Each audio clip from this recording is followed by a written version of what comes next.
tentunya sebagai menteri yang bertanggungjawab terhadap perihal kewarganegaraan, saya mengulangi jaminan bahawa tiada satu pun kumpulan yang akan terkecuali atau diabaikan dalam pindaan ini.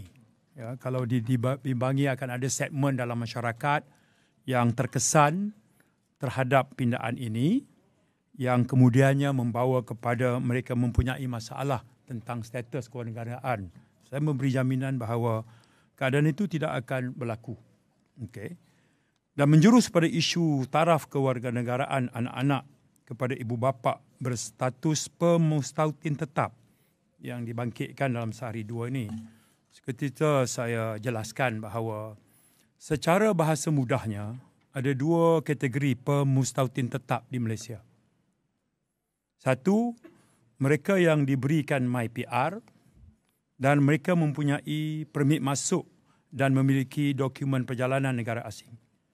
Maksudnya, mereka ada dokumen immigration.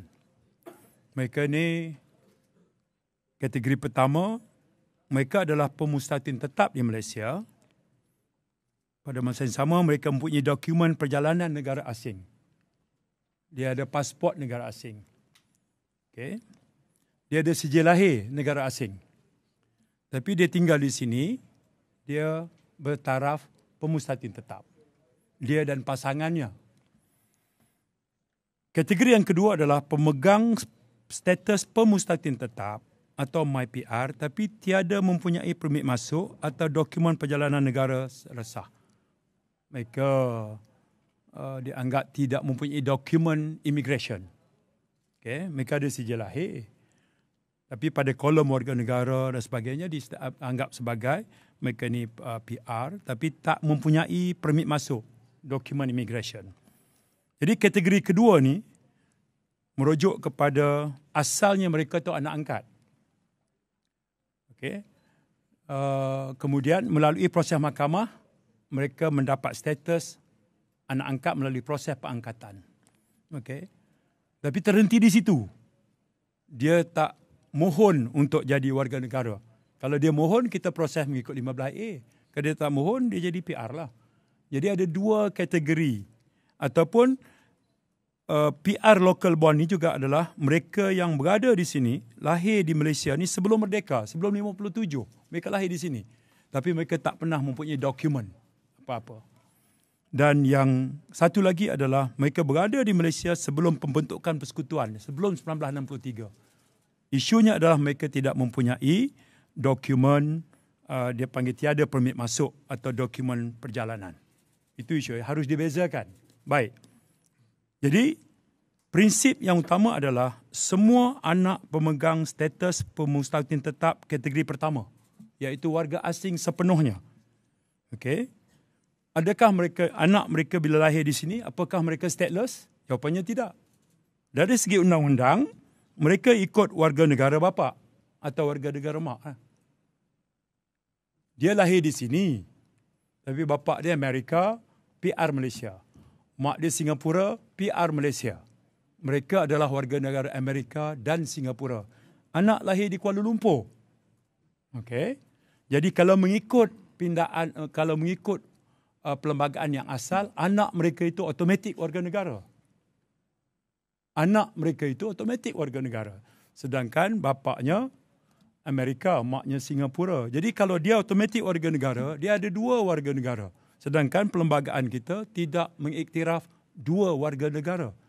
Jadi, jangan dicampurkan antara PR warga asing dengan PR local born. Itu bezanya. Baik. Jadi, saya katakan adalah menjadi tanggungjawab ibu dan bapa untuk melaporkan kelahiran anak-anak mereka di kedutaan negara asal masing-masing agar mendapat taraf kewarganegaraan negara asal mereka. Jadi, kalau anak mereka lahir di sini, tanggungjawab mereka adalah melaporkan kelahiran itu di kedutaan mereka. Ya, walaupun mereka PR kita, tapi mereka adalah warga negara asing. Jadi pindaan pemberian taraf warga negara secara buka kuasa undang-undang bertujuan bagi mengelak anak-anak pemustautin tetap memiliki dua kewarganegaraan. Bagi kategori kedua, Kerajaan Perpaduan Malaysia memberi sepenuh komitmen untuk memastikan individu di bawah kategori ini yang jumlahnya sekitar 30-an ribu. Jumlahnya sekitar 30-an ribu. Dalam rekod PR yang ada di KDN, PR local bond ini dalam 30-an ribu. Okay. Yang memohon warga negara adalah 10,000. Okay. Rekod pemberian PR kita, local bond yang tadi 3 kategori anak angkat, ataupun lahir di persekutuan sebelum 57, ataupun dia ada di sini sebelum pembentukan Persekutuan Malaysia, 63. 3 kategori itu local bond, PR. Jumlahnya 30-an ribu. Tak semua mohon. Yang mohon adalah sekitar 10,000 begitu. Baik. Jadi, undang-undang sekarang adalah bila yang ini kita nak selesaikan dulu. Okay? Yang ini kita nak selesaikan bahawa saya pun mendengar perbahasan pusingan pertama tadi. Saya dengar Kota Baru, Pagoh, Muar, saya dengar juga Pasir Gudang, Segambut, kebanyakan menyentuh tentang perkara ini. Dan yang kita nak utamakan selepas ini, saya akan buat penggulungan besok. Saya akan memberikan satu jalan keluar kepada local bond PR ini. Sebab sebahagian daripada kalangan yang masih lagi tidak bersetuju perkara ini, saya tengok dia mencampur adukkan antara local bond PR yang 3 kategori tadi dengan pemegang PR yang terdiri pada warga asing. Saya nak sebut bahawa kalau local bond PR ini jumlahnya 30-an ribu, manakala PR yang warga asing ini 7 kali ganda lebih besar daripada local bond PR. Jadi kalau perlembagaan yang ada sekarang ialah anak PR ni automatik dapat warga negara, itu akan membawa kepada suatu keadaan yang tidak seimbang. Saya nak sebutkan. Oleh itu, fokus Kementerian Dalam Negeri sekarang adalah nak address angka 30-an ribu tadi, yang sekitar 10,000 lah, belasan ribu yang memohon. Dan kami akan proses melihat perkara sama ada 15A ada ataupun 19.1. Okay, kami akan tengok. Jadi penjelasan lanjut perihal perkara ini akan saya masukkan dalam penggulungan pada besok hari. Saya juga dapat mengesan ada juga kegusaran tentang status orang asal, anak negeri dan pribumi Semenanjung Malaysia, Sabah, Sarawak. Jadi dia kaitkan, dia gaul sekali dengan isu anak PR ni. Walhal, orang asal, anak negeri dan pribumi Sabah, dalam Perlembagaan Persekutuan, kumpulan ini ditafsirkan dengan jelas adalah warga negara Malaysia secara kuat kuasa undang-undang. Itu dinyatakan dalam perkara 160, 161. Jadi tak berbangkit lagi apa jadi pindaan ini kepada status orang asli dan status anak pribumi Sabah Sarawak. Perkara 160, 161 Perlembagaan Persekutuan mengatakan bahawa kelompok ini adalah warga negara Malaysia secara kuat kuasa undang-undang. Tentulah dia ada prosesnya, itu kena ada sijil perkahwinan, dan kena ada bukti-bukti lain seperti mana yang diperlukan.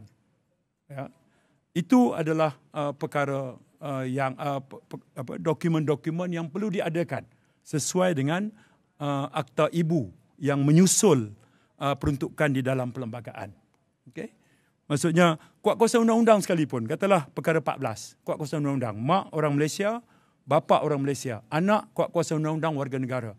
Tapi dia kena lengkapkanlah apa dia? Sijil lahir.